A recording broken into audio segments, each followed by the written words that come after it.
Baik, terima kasih. Assalamualaikum warahmatullahi wabarakatuh. Pada siang hari ini saya akan mencoba menjelaskan terkait dengan pengembangan perangkat ajar ya, khususnya ATP, alur tujuan pembelajaran untuk jenjang Dikdasmen, di mana di dalamnya ada juga SMK. Sebelumnya saya perkenalkan diri dulu, nama saya Lely Al-Hafid. Saya bekerja 12 tahun di Pusat Kurikulum dan Perbukuan.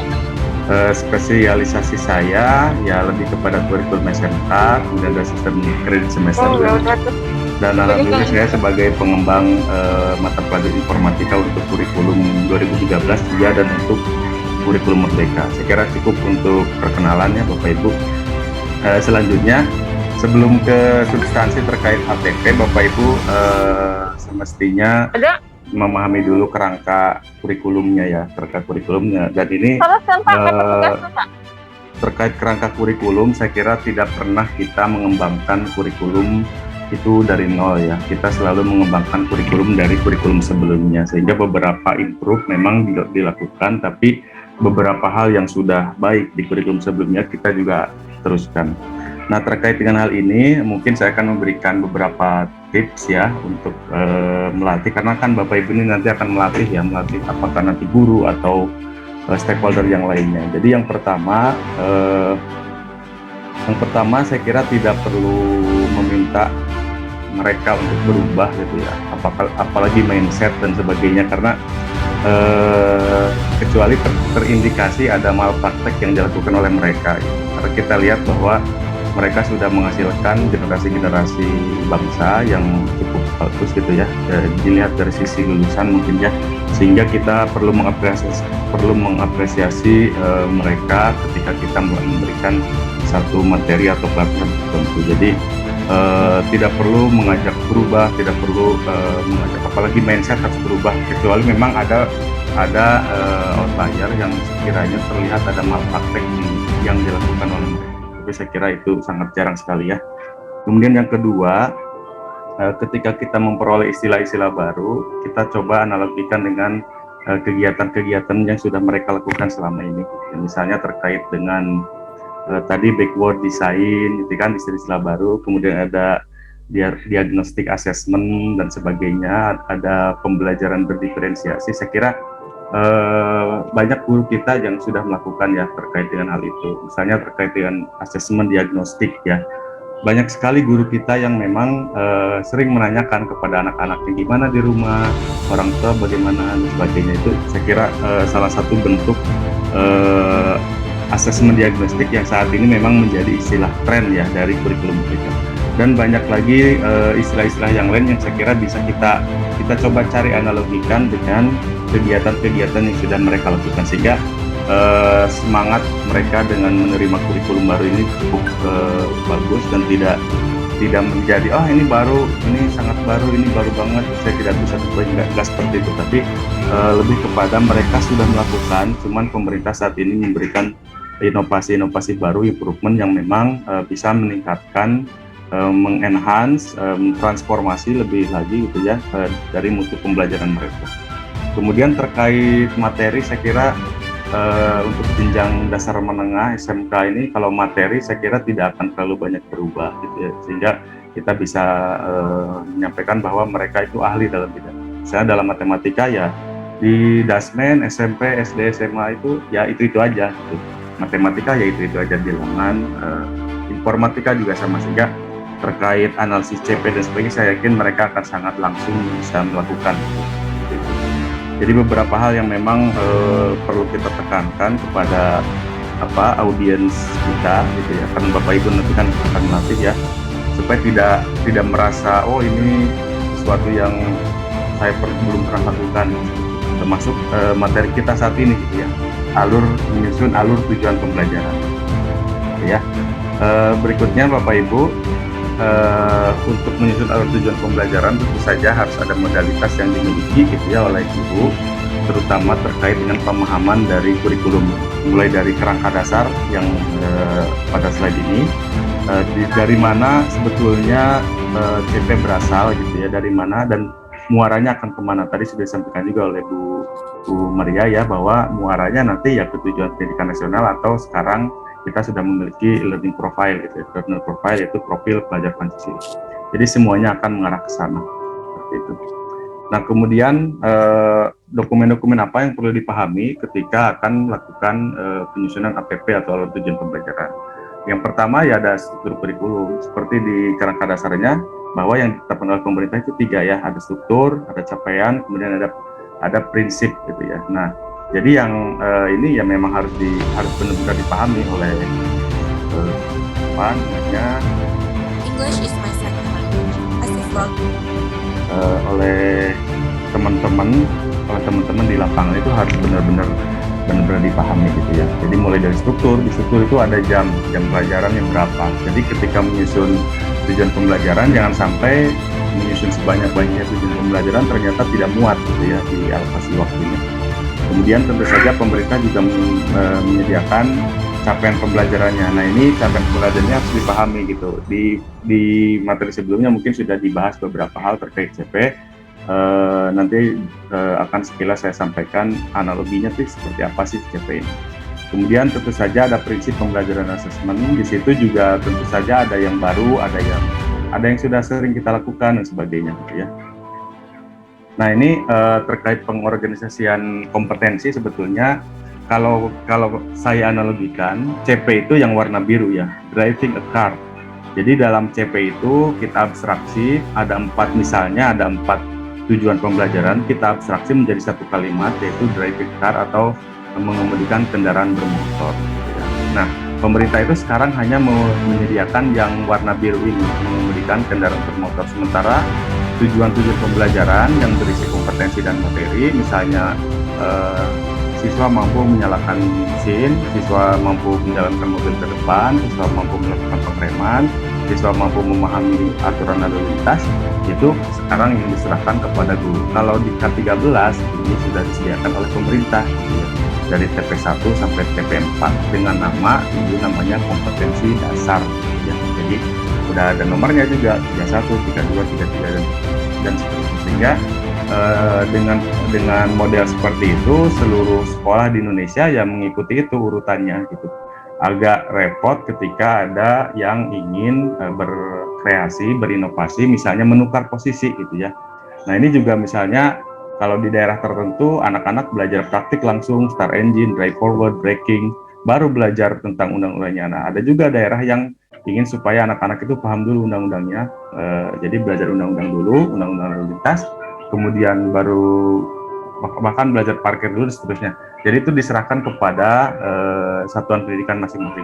Disinilah yang memberikan ruang kreativitas kepada guru di sini, sehingga tidak terpaku kepada scope and sequence yang sudah disusun oleh pemerintah.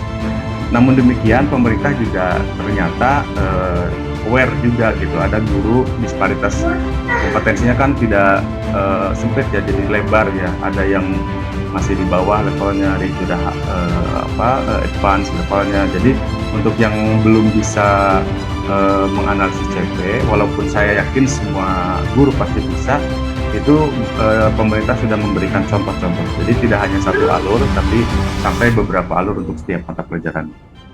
Jadi jangan khawatir juga ketika ada guru yang memang masih terbiasa menggunakan KIKD gitu ya. Jadi pemerintah juga sudah menyediakan. Nah, itu mungkin sekilas terkait analogi CP, kenapa sekarang pemerintah memberikan CP bukan lagi scope and sequence atau KDKD. Nah, ini akan memberikan ruang kreativitas kepada guru di daerah masing-masing dan memberikan konteks gitu. Jadi kalau dulu mungkin yang menyusun KD ya orang Bekasi misalnya, ya konteksnya Bekasi, diterapkan di seluruh Indonesia, ini yang tidak fair gitu loh. Sehingga sekarang TP-TP itu diserahkan kepada guru di satuan pendidikan masing-masing. Nah, sebetulnya materinya cukup simpel, dan ini saya kira guru sudah banyak melakukan ya. Mungkin levelnya yang berbeda. Kalau sekarang levelnya guru menurunkan CP ke dalam tujuan pembelajaran. Kalau dulu guru menurunkan tujuan pembelajaran atau KD ke dalam indikator pencapaian kompetensi. Prosesnya tidak terlalu beda, prosesnya sama. Seperti itu. hanya besaran dari kompetensinya yang berbeda. Kalau CP itu lebih besar. Jadi tadi disampaikan oleh Bu Maria juga, contohnya di IPAS ya, ada beberapa kata kerja operasional, ada beberapa materi, ada beberapa tingkat berpikir dalam satu CP. Nah kalau di KD kan hanya satu kata kerja operasional dan satu materi. Jadi bedanya itu aja. Gitu. Sehingga ya saya yakin Bapak Ibu guru di lapangan nanti akan cepat terbiasa membreakdown CP ke dalam tujuan-tujuan pembelajaran. Jadi dua proses ya Bapak Ibu. Yang pertama penyusunan alur tujuan pembelajaran atau ATP, atau kalau dalam bahasa akademiknya scope and sequence ya, lingkup dan materi. Dan yang kedua tentu saja Bapak Ibu guru di lapangan harus menyusun lesson plan gitu ya. Jadi perencanaan pembelajaran. Dalam hal ini di konteks kurikulum merdeka, pemerintah mengatakan dengan istilah modul ajar ya. Nah, definisi peristilahannya, jadi ini mungkin untuk menyamakan persepsi lagi gitu ya, seperti kegiatan kita hari ini, bahwa yang dinamakan dengan tujuan pembelajaran itu sebetulnya adalah ada kompetensi pengetahuan, keterampilan sikap yang harus dimiliki peserta didik ya dalam satu atau lebih kegiatan. Ini persis dengan KD ya, kompetensi dasar di K13. Jadi kompetensi dasar di K13 juga sama di situ untuk dilakukan dalam satu atau lebih kegiatan pembelajaran. Cuman bedanya kalau di KIKD itu pengetahuan keterampilan sikapnya dipisah. Nah kalau sekarang terintegrasi. Nah kontennya atau subsistem dari tujuan pembelajaran itu ada apa saja? Ya sebenarnya simpel, cuma dua, kompetensi dan konten, kompetensi dan materi. Jadi ada tingkat berpikir, boleh menggunakan Bloom ya, mulai dari remember sampai dengan creating, atau boleh juga menggunakan Wigin ya. Ada beberapa teori yang bisa digunakan, C1, C2 sampai C6 misalnya, dan di belakangnya itu ada konten. Nah konten ini yang menentukan konten itu ada yang namanya kompleksitas dan tingkat kesulitan. Jadi nanti yang bisa mempengaruhi Bapak Ibu untuk menentukan levelnya C1, C2 atau C3 atau C4, C5, C6 itu tergantung dari kompleksitas materinya. Jadi bukan tergantung dari usia anak gitu, karena usia anak di PAUD aja sudah bisa sebetulnya melakukan C6, tapi tentang apa? Tentang kontennya apa gitu. Di SMA mungkin juga hanya bisa sampai C2 memahami dan kontennya apa. Itu juga tergantung dari kompleksitas materinya. Kemudian definisi yang kedua adalah alur tujuan pembelajaran. Nah kalau ini scope and sequence atau rangkaian tujuan pembelajaran yang disusun secara logis menurut urutan pembelajaran sejak awal hingga akhir suatu fase. Jadi itu dua peristilahan yang kita gunakan gitu ya Bapak Ibu ya. Dan ini saya kira barang yang sudah sering kita gunakan sehari-hari dalam proses pembelajaran. Nah untuk perumusan alur tujuan pembelajaran ini ada beberapa teknik. Saya kira ini juga sudah sering dilakukan oleh Bapak Ibu.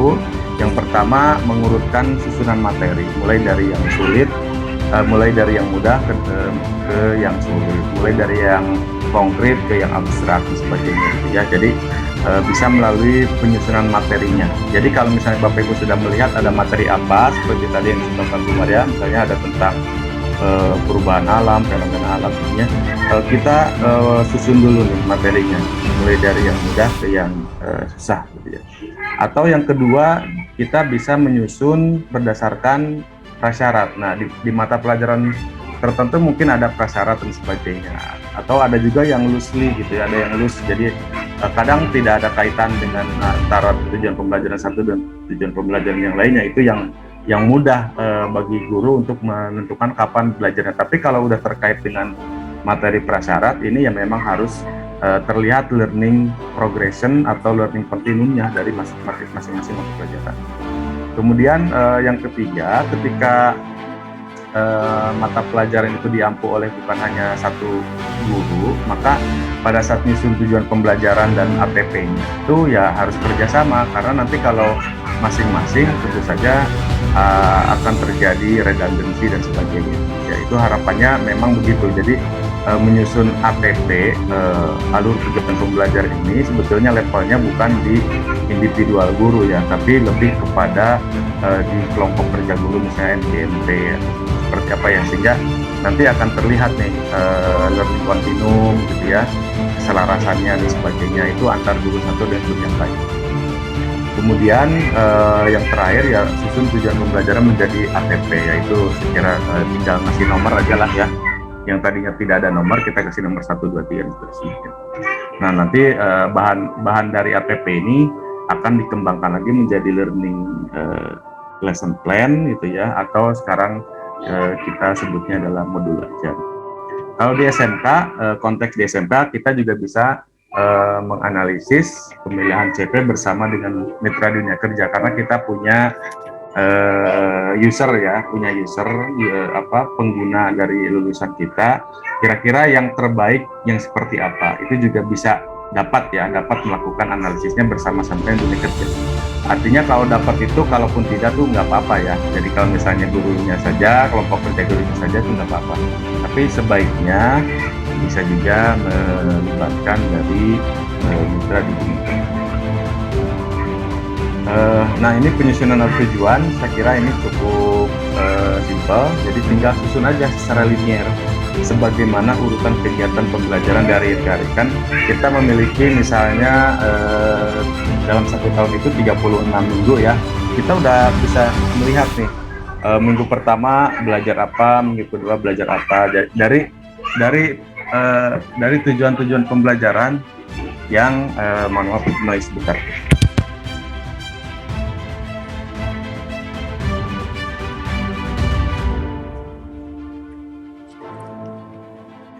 Ya mohon maaf ada ini gitu ya. Jadi kita sudah tahu dalam 1 tahun ada berapa pertemuan gitu ya, sehingga kita sudah akan bisa memetakan tujuan pembelajaran X ada di mana, tujuan pembelajaran Y ada di mana ya. Jadi seperti itu prosesnya, dan ini biasanya Bapak Ibu guru di sekolah itu sudah sering melakukan dengan menyusun program semester atau program tahunan. Jadi terlihat tujuan pembelajaran X berapa jam pelajaran, tujuan pembelajaran berapa jam pelajaran ya.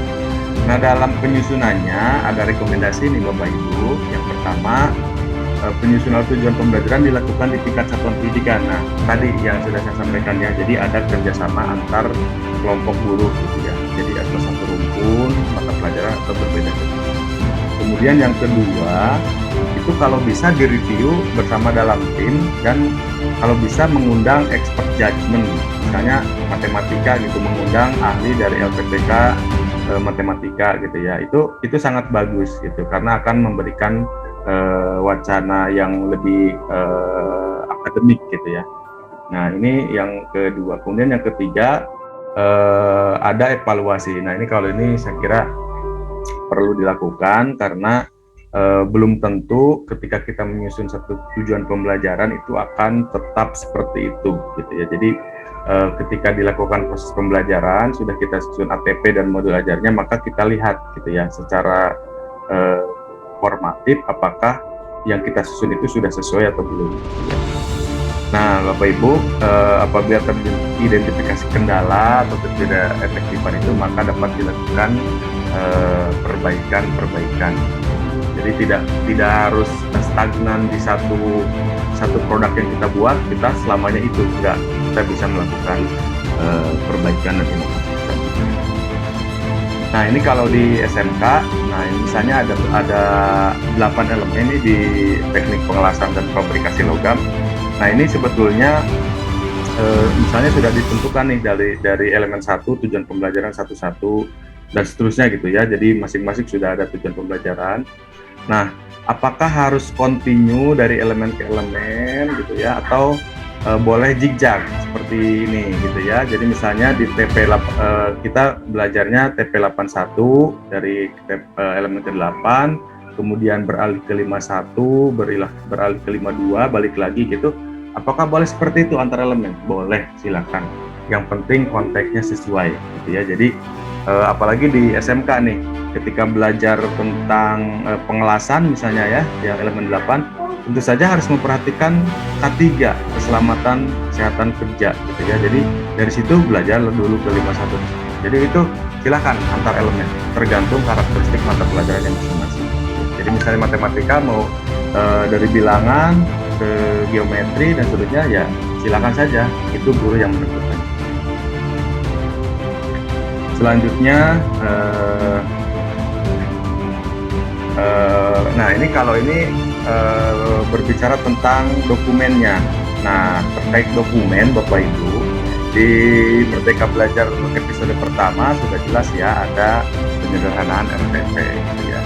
Di secara proses di draftnya, karena belum jadi peraturan, di draftnya itu sudah jelas juga itu sama dengan kebijakan penyederhanaan RPP. Jadi ketika Bapak Ibu mengatakan memiliki learning atau lesson plan, maka sebetulnya secara komponen hanya tiga.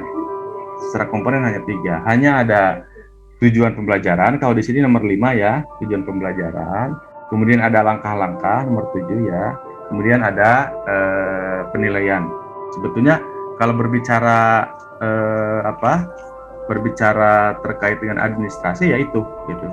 Ada 3 komponen, tapi lagi-lagi saya sering mengatakan bahwa apakah cukup dengan 3 komponen kita bisa mengajar secara baik, secara sesuai dengan pasal 12 Undang-Undang, melayani peserta didik sesuai minat bakat dan kemampuannya hanya dengan 3 komponen. Kalau saya sebagai guru, saya mengatakan tidak cukup. Tapi kalau saya berbicara sebagai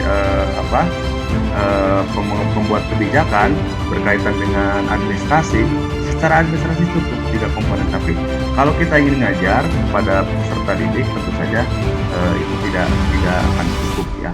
Kita perlu tahu materinya seperti apa, kita perlu tahu sumber belajarnya dari mana gitu ya. Terus kita juga harus komprehensif dalam menyusun, ada program semester, ada program tahunan dan sebagainya. Nah itu menjadi tugas moral bagi guru gitu ya. Kalau tugas administratifnya ya tetap 3 silahkan, tapi kalau secara moral saya kira kita perlu menyiapkan proses pembelajaran sebaik mungkin, sehingga ketika dalam pelaksanaannya pembelajaran dapat dilakukan dengan komprehensif dan memberikan pelayanan kepada peserta didik sesuai dengan minat bakat dan kemampuannya. Nah ini berkaitan nanti dengan konsep pembelajaran yang ada, pembelajaran berdiferensiasi gitu ya. Ada dalam penilaiannya ada diagnostik assessment, formatif, sumatif dan sebagainya. Itu mestinya sudah tercover di dalam satu lesson plan gitu ya. Asesmen diagnostiknya mau seperti apa, pembelajaran berdiferensiasinya mau seperti apa, itu mestinya tercover di dalam satu dokumen lesson plan. Itu ketika kita berbicara tugas moral seorang guru ya, bukan tugas administratif seorang guru, karena selama ini kita sering dengar bahwa kurikulum 13 gurunya terlalu banyak disebutkan dengan administrasi gitu ya. Sehingga di sini secara administrasi kita sederhanakan, tapi secara moral kita menyerahkan kepada guru yang lebih tahu mana komponen yang perlu, mana komponen yang tidak perlu, seperti itu ya. Mungkin berikutnya akan mencoba, ini juga sudah dilakukan mungkin tadi oleh Bu Maria ya, tapi akan agak sedikit kontekstual dengan mata pelajaran tertentu. Nah ini contohnya, karena saya pengembang kurikulum informatika, nanti saya akan mencoba memberikan contoh bagaimana menyusun alur tujuan pembelajaran mata pelajaran informatika. Nah, jadi yang pertama itu, karena CP itu adalah dokumen, beda lagi ya. Kalau KIKD itu kan rumusan ya, kalimat, satu kalimat yang berisi kata kerja, satu kata kerja, satu materi, itu KIKD. Kalau CP bukan. Kalau CP ada dokumennya gitu ya. Jadi yang pertama Bapak Ibu mesti memahami dulu definisi mata pelajarannya. Jadi ketika berbicara matematika, ya matematika itu apa, fungsinya apa gitu ya, untuk memberikan kompetensi apa kepada peserta didik itu harus dipahami gitu ya. Dan ini saya yakin ya, karena guru matematika dulu kuliahnya juga dari matematika, ya saya yakin udah ngelotok ya, kalau bahasa Sundanya ya, udah ngelotok gitu. Jadi mulai dari lulus SMA masuk ke Fakultas MIPA gitu, belajar matematika, saya yakin nomor 1 ini sudah di dalam dalam pemahamannya masing-masing.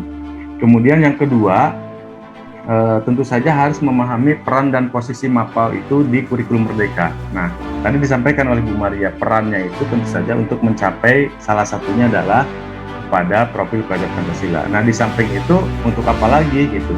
apakah untuk meningkatkan kompetensi C1, C2 gitu ya, 4C gitu ya, atau untuk meningkatkan literasi numerasi. Di situ juga penulis CP-nya sudah menyampaikan ada peran dan posisi MAPEL dalam kurikulum.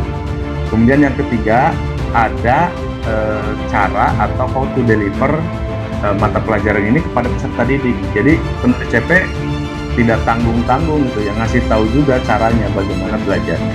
Misalnya di sana ada pendekatan apa, model pembelajaran apa, apakah project based, inquiry based dan sebagainya, di sana sudah disampaikan. Jadi Bapak Ibu tinggal memahami di sana kira-kira mata pelajaran saya paling bagus, paling tepat akan menggunakan apa. Tapi di situ disampaikan secara umum. Nah, Bapak Ibu harus lagi membreakdown bagaimana mempelajari atau mendeliver tujuan pembelajaran apa kepada peserta didik, karena masing-masing tujuan pembelajaran tentu saja juga ada karakteristik yang berbeda. Yang satu mungkin tujuan pembelajarannya bisa digunakan dengan project based, yang lainnya mungkin tidak cocok dan sebagainya. Itu juga harus diperhatikan. Kemudian yang keempat, Bapak Ibu juga mesti memahami betul karakter apa yang, nah tadi yang profil pelajar Pancasilanya apa yang dikembangkan. Misalnya ketika belajar informatika misalnya ya, di situ sebetulnya akan mengembangkan bagaimana melakukan problem solving gitu ya, sebagainya gitu ya. Karakter apa di sana, berpikir kritis atau apa gitu ya. Bahkan mungkin semua MAPEL akan berkontribusi kepada dimensi keimanan dan ketakwaan kepada Tuhan Yang Maha Esa. Tapi itu juga harus visi bagaimana guru bisa melakukan pembelajaran mata pelajaran tertentu supaya bisa meningkatkan ketakwaan dan keimanan juga harus visible ya, seperti itu. Nah ini ada perbedaan dengan K13 juga di sini Bapak Ibu di nomor 4 ya. Kalau di K13 itu dimasukkan dalam KI1 KI2 sehingga rumusannya kadang aneh gitu ya. Tapi kalau di sini kita langsung menyebutkan dari MAPEL ini akan berkontribusi ke dalam profil pelajar Pancasila yang mana gitu, seperti itu. Nah, yang kedua, Bapak Ibu harus memahami kompetensi yang dituju. Nah, ini contoh di informatika ini sudah disebutkan bahwa ketika belajar informatika, anak-anak akan menjadi computationally literate creators. Jadi udah creators ya, ini udah membuat gitu, membuat artefak komputasional. Nah, di breakdown lagi oleh penulis CP, oleh pengembang menjadi 5 gitu ya. Yang pertama berpikir komputasional, kemudian memahami keilmuannya, kemudian terampil mengakses dan menggunakan, atau ini yang 4 ini adalah terkait penggunaan TIK, dan yang terakhir dan yang paling penting sebetulnya adalah bagaimana anak-anak bisa menunjukkan karakter baik di dunia digital. Jadi ini harus dipahami nih oleh guru informatika. Tentunya arahnya kemana nih tujuan kompetensi dari mata pelajaran yang akan diambil. Nah, yang berikutnya adalah memahami elemen. Nah, ini yang disampaikan Bu Maria tadi, setiap mata pelajaran karakteristiknya berbeda gitu ya. Misalnya di informatika nih, elemennya bisa digambarkan dalam bentuk gedung gitu ya. Mulai dari fondasinya, ada computer thinking, kemudian pilar-pilarnya, ada sistem komputer, jaringan, analisis, dan seterusnya. Dan ada atapnya gitu ya, risplangnya ada praktikitas bidangnya, kemudian ada atapnya yang memajangi semuanya ini dalam bentuk PIK. Artinya ketika belajar informatika, anak-anak akan menggunakan PIK, dan pada saat belajar informatika, anak-anak juga akan menghasilkan PIK sebagai creators. Nah, di mata pelajaran lain, ya lain lagi gitu, karakteristiknya. Ada yang karakteristiknya misalnya matematika ada elemen proses, jadi prosesnya misalnya menerapkan kemampuan problem solving misalnya. Kemudian ada elemen konten gitu ya. Sebetulnya elemen kontennya itu misalnya bilangan, geometri, dan sebagainya. Jadi masing-masing perlu memahami dulu elemennya. Dan saya yakin karena tadi lagi-lagi saya bilang mulai dari kuliahnya sudah tahu mata pelajarannya masing-masing, insya Allah ini akan sudah dipahami oleh Bapak Ibu guru di sekolah masing-masing. Nah, yang berikutnya setelah memahami yang tadi, yang 3 hal tadi, maka baru ke langkah analisis CP. Nah, di dalam analisis CP ini bisa 5 gitu ya. Nah, yang pertama analisis CP pasif. Nah, kan CP itu ada 2 ya rumusannya. Ada rumusan dalam satu fase melingkupi seluruh elemen. ada rumusan dalam satu fase per elemen, gitu ya. Nah, kalau saya menyarankan, karena saya sebagai pengembang kurikulumnya, untuk analisis CP fase ini opsional, gitu. Opsional itu artinya Bapak Ibu guru, kalau menurut saya sarankan untuk ini kalau waktunya habis mohon dikoreksi ya. Saya sarankan untuk langsung ke CP elemen, gitu. Karena pengembang kurikulumnya di CP fase ini sudah di breakdown lagi ke dalam elemen. Jadi agak useless ketika Bapak Ibu menganalisis lagi di sini ke CP fase. Tapi bukan berarti CP fase ini tidak ada gunanya. CP fase ini adalah untuk mengkonfirmasi bahwa setiap elemennya itu tercapai. Jadi ketika berbicara backward design-nya, kita langsung saja ke analisis CP elemen ya. Nah, yang kedua, menyusun peta konsep. Ini sunnah ya, bukan wajib ya. Peta konsep itu biasanya ada elemen apa, belajarnya berapa JP dan sebagainya. Kemudian dari setiap elemen juga kita bisa bikin peta konsep lagi. Jadi sebagai mind map kemana sih arahnya pembelajaran kita ini, gitu ya. Muaranya kemana setiap elemen ini. Nah, yang penting nomor 3 ini dianalisis CP elemen. Jadi Bapak Ibu seperti yang tadi sudah dipraktekkan Bu Maria, Bapak Ibu melihat 3 hal. Yang pertama kompetensi, kemudian yang kedua pemahaman bermakna. Ini terkait dengan materi ya, materi ilmu-ilmu gitu ya, ilmu-ilmu yang akan disampaikan. Kemudian ini keterampilan berpikirnya apa saja nih. Ini berkaitan dengan kompetensi. Jadi nanti Bapak Ibu menentukan nih kompetensinya, apakah kalau menggunakan Bloom, apakah C1, C2 atau sampai dengan C6. Nah, ini analisis CP sesimpel ini ya. Kemudian yang keempat ini merumuskan tujuan pembelajarannya. Jadi kalau sudah ketahuan materinya mana, kompetensinya mana, terus tingkat keterampilan berpikirnya sampai mana, Bapak Ibu sudah dapat langsung merumuskan tujuan pembelajaran. Dan yang terakhir adalah menyusun alurnya. Ini simpelnya tinggal memberikan nomor urut. Oke, tapi ini tentu saja bukan hanya sekedar memberikan nomor urut. Bapak Ibu harus kontekstual dengan kondisi di satuan pendidikan, dengan kondisi peserta didik dan sebagainya. Jadi bukan hanya memberikan nomor urut sebetulnya gitu. Ini simpelnya saja saya sampaikan bahwa urutannya ini berdasarkan konteks-konteks yang tadi, apakah dari mudah ke sulit, apakah prerequisite, apakah mengakomodir konteks misalnya dalam dalam SMK ya, misalnya konteks ada peralatan atau tidaknya gitu ya, konteks, pokoknya semua konteks yang ada di satuan pendidikan harus diperhatikan ketika akan menyusun ATP ini ya. Kemudian, nah ini contohnya, nah ini ketika ini menganalisis CP fase yang tadi saya sampaikan opsional ya. Jadi misalnya di SMK ini ya, fase B, peserta didik mampu bla bla bla. Nah, ini saya kasih warna stabilo ya, sengaja. Ternyata setelah dihitung, setelah dilihat, ini adalah elemen-elemen yang ada gitu ya. Misalnya ini memahami dampak dan menerapkan etika sebagai warga digital. Nah, ini masuknya di elemen dampak sosial informatika. Kemudian memahami komponen fungsi cara kerja dan kodifikasi. Ini masuknya di elemen sistem komputer.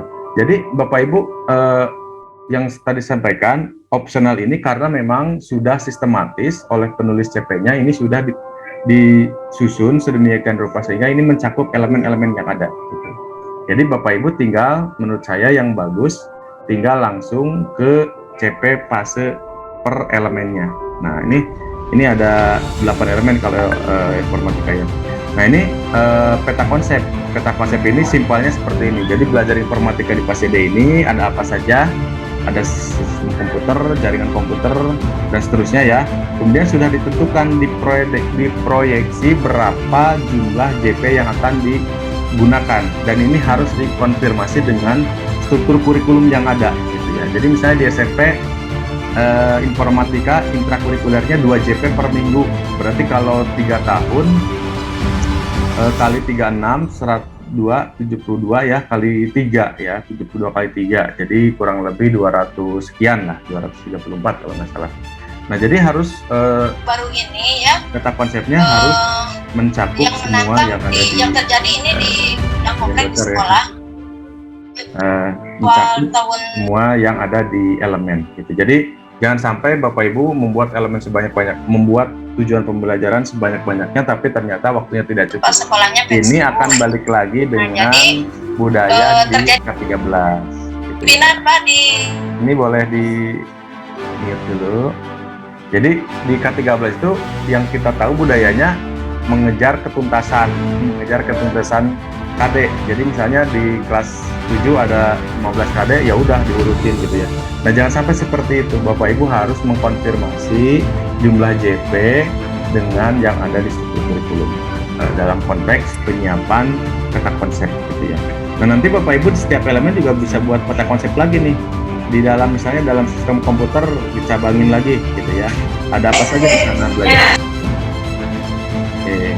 Nah, ini saya kasih contoh untuk menganalisis rumusan CP fase elemen TIK gitu ya. Jadi misalnya di sini fase D ya SMP, peserta didik mampu menerapkan praktik baik dalam memanfaatkan aplikasi surel untuk komunikasi, aplikasi Pramban untuk pencarian informasi di internet, konten manajemen untuk pengolahan konten digital, dan memanfaatkan perkakas TIK. Ya, cara analisisnya ya bebas. Apakah mau materinya dari mudah ke susah atau tadi prerequisite dan sebagainya. Yang penting kita sudah tahu bahwa dalam satu rumusan CP ini ada beberapa kompetensi gitu. Berbeda dengan KD, hanya satu kompetensi kan ya. Kata kerja personal satu, materinya satu. Kalau di CP enggak, ini beberapa gitu ya. Jadi perlu kita urai lagi. Misalnya ini saya hasilkan untuk kompetensinya warna ungu ya, menerapkan praktik baik dan memanfaatkan perkakas TIK gitu ya. Nah, di sini ternyata ada materinya, memanfaatkan aplikasi surel, Pramban, CMS gitu ya. Nah, di perkakas TIK-nya pembuatan laporan, presentasi, dan analisis interpretasi data. Nah, dari rumusan satu CP PASM ini sudah menghasilkan 2 kelompok kompetensi gitu ya. Nah, dari sini baru ini belum operasional ke tujuan pembelajaran nih, karena masih ada beberapa materi ya, ada surel, ada Pramban, ada CMS. Di sini juga ada pembuatan laporan. Bapak Ibu breakdown lagi ke dalam tujuan pembelajaran yang lebih operasional yang bisa dilaksanakan dalam proses pembelajaran sehari-hari gitu ya. Misalnya setelah saya lakukan, misalnya menjadi ada 10 ya. Yang pertama menggunakan sebentar, itu belum. Nah, ini kan masih pakai dot ya, masih pakai jendol-jendol. Ini belum ketahuan nih urutan berdasarkan konteksnya, berdasarkan tadi susah ke mudah ke susah atau prerequisite-nya. Ini baru saya lakukan dengan berdasarkan ini. Jadi dari menerapkan praktik baik dalam memanfaatkan aplikasi surel Pramban CMS ini dilakukan saya analisisnya pertama gitu ya. Jadi ini misalnya tujuan pembelajaran yang pertama, menerapkan surel untuk berkomunikasi dengan baik dan santun dengan bahasa yang sesuai. Nah, ini ada tambahan yang warna ini nih.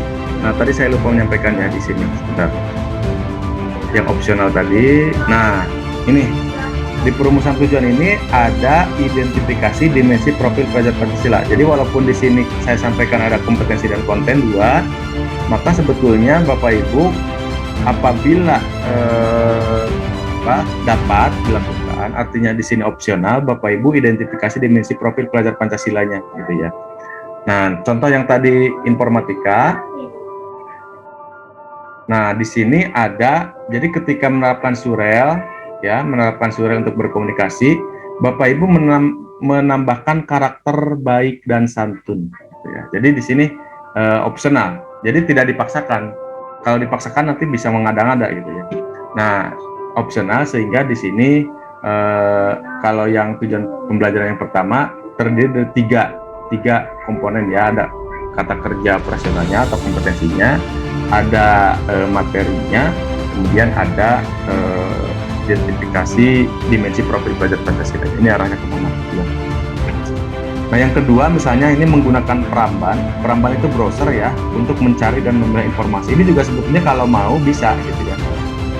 Ditambahkan, tapi ini saya kasih contoh, ini hanya terdiri atas 2 hal ya, terdiri atas 2 hal gitu ya, kompetensi, kemudian materi, dan ini tingkat kemampuan berpikirnya seperti apa. Nah, ini hasil penurunan dari fase D untuk satu elemen ya, TIK. untuk satu elemen TIK saya menghasilkan misalnya ada 10 tujuan pembelajaran.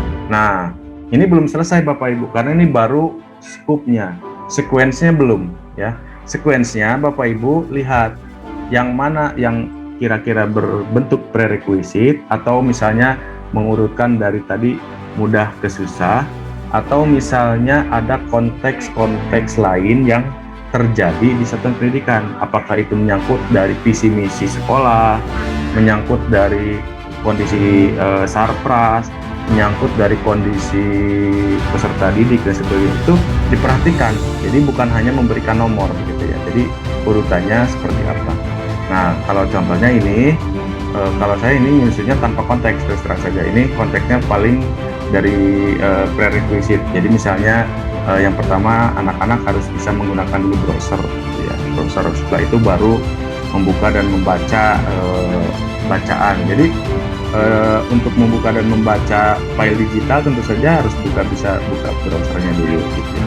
Jadi seperti itu urutannya, sehingga dihasilkan alur tujuan pembelajaran yang memang kontekstual dengan kondisi yang ada di sekolahnya masing-masing. Nah, Bapak Ibu, berikutnya mungkin ini opsional juga, Bapak Ibu bisa melakukan penyusunan dalam bentuk infografis gitu ya. Nah, ini contoh yang dilakukan di informatika. Jadi di sini ada yang kuning ini elemen berpikir komputasional, di situ ada materi algoritma, optimasi, struktur data dan seterusnya. Nah, ini belajarnya yang mana dulu gitu. Kita sudah kasih panah-panah nih. Sampai akhirnya yang terakhir ada belajar mengeksplorasi teknologi baru. Nah, ini contoh yang biasanya infografis itu memberikan informasi yang lebih lengkap ketimbang urutan seperti ini ya. Nah, berikutnya Bapak Ibu, ini sudah sering dilakukan oleh Bapak Ibu ketika menyusun dulu namanya silabus ya. Ada materi, ada aktivitas, ada JP, ini kurang mungkin asesmen ya. Ada itu ya, itu silahkan dilakukan. Kemudian menyusun prosem, program semester atau program tahunan. Jadi sudah kelihatan nih pertemuan 1 belajar apa, pertemuan belajar apa dan seterusnya. Ada juga nanti mengalokasikan waktu untuk penilaian tengah semester atau akhir semester gitu ya. Kemudian yang terakhir ini